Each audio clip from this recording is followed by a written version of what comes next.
que o resultado é que nos importa.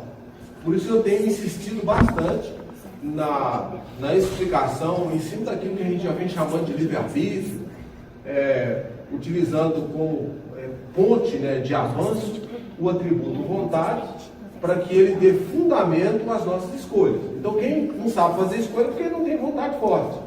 Se eu faço uma escolha que me tira da treva e me conduz à luz, eu não consigo sustentar isso porque a vontade é fraca. Vocês concordam? Quando nós falamos em processo evolutivo, processo é o quê? São atos concatenados. Nós temos uma existência corpórea que a gente chama de reencarnação, lembrando que nós somos essência, espírito, manifestado na forma. Essa manifestação do espírito na forma a gente chama de reencarnação. Ah, Marcelo, mas nos dá a impressão que é duas, que é um retorno? Sim, pode até ter aí uma lacuna para uma interpretação pela primeira vinda à Terra. Então não seria reencarnação, seria encarnação. Então o espírito ia ser a primeira vez que ele vem à Terra, não seria uma reencarnação, seria uma encarnação. Ou seja, o primeiro experimento dele terreno como espírito da matéria. Mas eu acredito e quase que posso afirmar, não com total absoluta de certeza, que para nós, a grande maioria dos seres humanos é uma reencarnação. Nós já viemos aqui em outras oportunidades.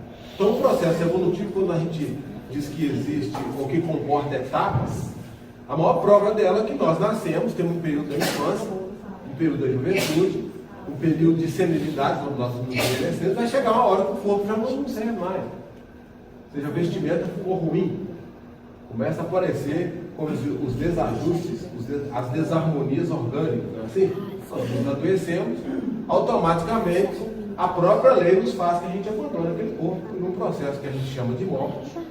Olha como eu estou fazendo, morte. Nós não acreditamos em morte. Desenlace do espírito da matéria, nós retornamos a um plano espiritual. Então o processo evolutivo comporta essas etapas. E dentro dessas etapas, nós vamos aprendendo. Se nós temos bons instrutores durante esse processo, quase com absoluta certeza nós atingimos um resultado positivo. Isso não quer dizer que é uma definição exata para o resultado final. Eu, por exemplo, tenho prova absoluta que pessoas nascem no meio social inóspito, dentro do contexto social, às vezes sem a tutela dos pais, ou às vezes sem as necessidades básicas da própria existência física, e nem por isso vira um extraviado da lei humana. Por outro lado, nós temos casos concretos de pessoas que, envolvidas por esse contexto social, necessitando desses amparos que eu acabei de citar, ou seja, a tutela dos pais para que possam conduzi-lo, ou dos amigos, ou dos professores. Aliás, nós temos muitos instrutores durante o processo evolutivo. Talvez os maiores instrutores, com toda certeza, são os pais. E existe uma questão kármica que envolve isso. Por outro lado, nós temos instrutores educacionais que fazem parte do nosso processo de aprendizado acadêmico, não é assim? Ou de escolaridade, nós começamos lá no prézinho, não sei se é assim que eles chamam agora é escola pré-infantil, né, que eles falam, né? Maternal. Então nós temos lá uma professora que cuida, dá todos os cuidados da ausência dos pais. Depois nós avançamos um pouquinho, aí nós fazemos o curso. Antigamente era o ginasial, agora eu não sei como é que chama mais. Ensino médio, fundamental. Aí do fundamental a gente passa para o ensino médio, aí chegamos lá na porta de escolhermos se queremos seguir no processo educacional acadêmico superior ou se paramos por ali e vamos para a luta, o ganha-pão de cada dia, não é assim? Então nós temos vários instrutores nesse processo evolutivo. Mas uma dos fundamentos mais importantes nesse processo evolutivo e quase sempre ignorados são os nossos instrutores espirituais. Quase ninguém fala sobre isso. E nós, que temos essa visão de terreiro, essa visão de comunidade de santo, né? É como é chamado comumente os ambientes onde se reúnem as pessoas num processo religioso. E em especial para nós somos adeptos, né, dos cultos afro-ameríndios.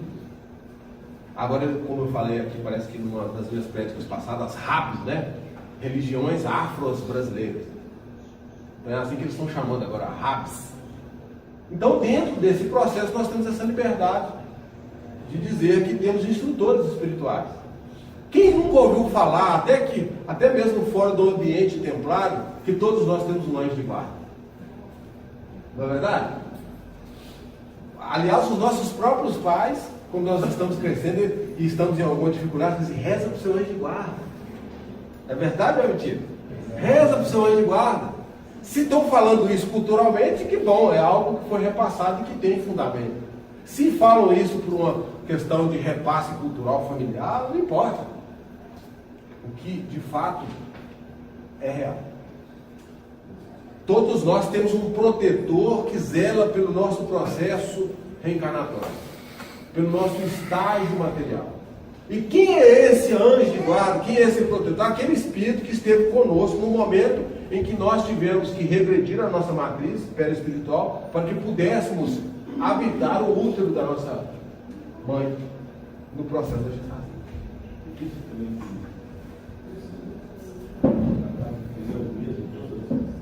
E olha só, não, eu particularmente não. O irmão está perguntando se o anjo de guarda é o mesmo para todas as designações. Não. Nós, da corrente do movimento umbandista, e especificamente da corrente astral de Umbanda e esotérica, entendemos que os anjos de guarda, em essência superior, são os nossos orixás. É aquela força primaz, dentre os 7 designados pela divindade, que presidiu o nosso nascimento e com certeza vai presidir o nosso desencarne. Esse é o nosso verdadeiro anjo de guarda. Por isso que nós, na Umbanda esotérica, identificamos, né, a nossa cobertura espiritual através do signo, que tem relação direta com o orixá. Lembram que eu falei aqui há algum tempo atrás do Oxi, quando eu explicava sobre o fundamento do rito de louvação Araxogum? Eu falei que a Umbanda tem um símbolo, um signo, né, cosmogônico representado em geometrias, que é um círculo, um triângulo dentro do círculo e uma cruz dentro do triângulo. A gente chama isso de Oxi. E até brinquei, né, com vocês, dizendo que um caboclo, quando chega no terreiro, ele se porta em reverência aos mistérios sagrados do altar, bate no peito em reverência e fala, Oxi! Na verdade é um brado, né? Ele está saudando 7 orixás só nessa brincadeira. Nesse simples brado, né? Oxi! Oxi! Todo mundo acha que é um brado de índio, né? Mas na verdade ele está usando um mantra, que representa, como falei, nessas 3 figuras geométricas, né? O círculo, o triângulo e a cruz, o X. Significa Orixalá, o Oxóssi, Xangô, Iori, Iemanjá e Orimá. Ele está soldando 7 orixás que são emissários diretos da divindade, que nós chamamos de Deus. Para nós, não Umbanda, Tupã, Zambis e Leaí.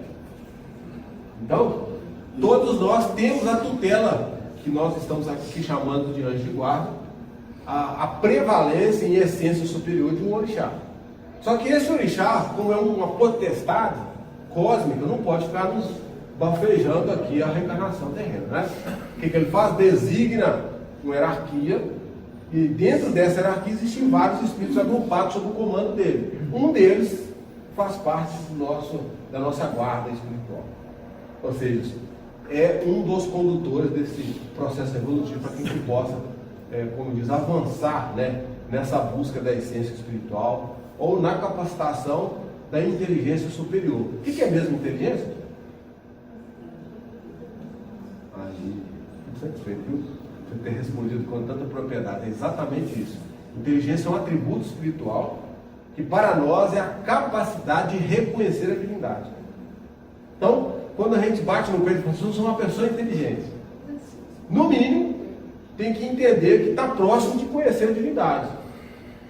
E, como eu falei aqui, a hierarquia comporta alguns espíritos que, de fato, têm esse acesso com um pouco mais de propriedade a esse arcano superior, né? Como nós chamamos.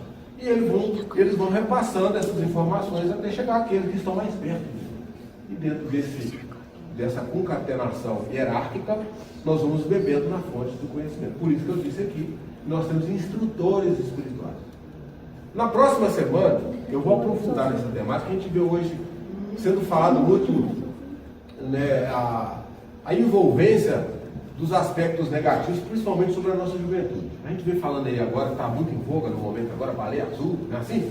Estão falando da envolvência aí sobre dessa classe da juventude, envolvendo com esse jogo perigoso que até mesmo leva ao suicídio. Tem muitas pessoas falando sobre isso aí.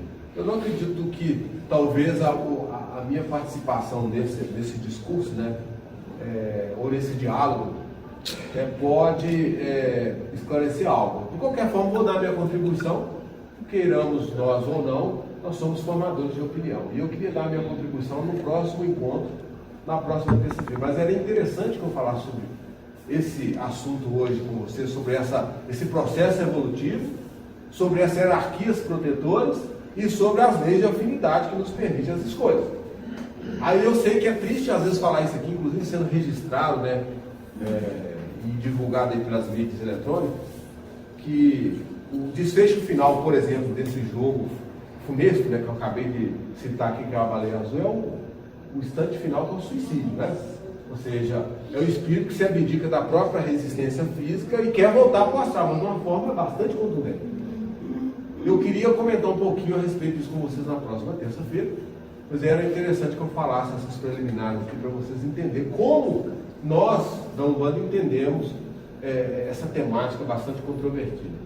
E eu queria encerrar dizendo que para que a gente possa avançar na próxima terça-feira, falando especificamente sobre esse assunto que está aí contemporaneamente sendo discutido, a gente não pode esquecer das leis de afinidade e as tendências, né? Eu já falei aqui, me parece há 1 ou 2 anos atrás, que todos nós, espíritos, quando descemos do plano espiritual, trazemos as nossas tendências. Muitas vezes essas tendências precisam ser frenadas. E quem frena essas tendências é a consciência. Mas se a gente não tem uma consciência formada, essa consciência ela não tem capacidade, às vezes, de frear os nossos instintos selvagens. E muitas vezes impensáveis. E acima disso, é comum, né, nós da Umbanda falarmos em elemental, força elemental, que é força de pensamento, e se ela é coagulada, força de pensamento coletivo, que aí gera uma egrégora. E uma egrégora negativa, forte, podem ter certeza, quem não tem vontade, toma. E é isso que eu queria falar com vocês na próxima vez. E mais, meu agradecimento mais uma vez a todos vocês, né, que nos escutam aí do outro lado da tela.